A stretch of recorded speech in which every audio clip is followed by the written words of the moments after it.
In this budget and in the years to come, we are bringing the Filipino people back in the center of the budget process where you rightfully belong.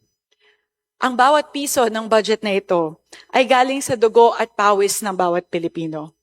Kaya magiging masusi po ang deliberasyon ng inyong Kongreso sa mga darating na buwan upang siguraduhin na ang bawat piso ay ilalaan sa mga programang inyong mararamdaman, na ito ay tunay na tumutugon sa pangangailangan ng ating mga kababayan at ng ating bansa. Maglalagay po tayo ng sapat na safeguards sa budget upang tiyakin na hindi ito maaaring maabuso.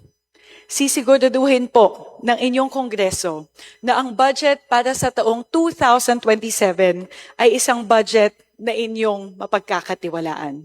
Maraming salamat po para sa Diyos at Bayan. Ground rules na.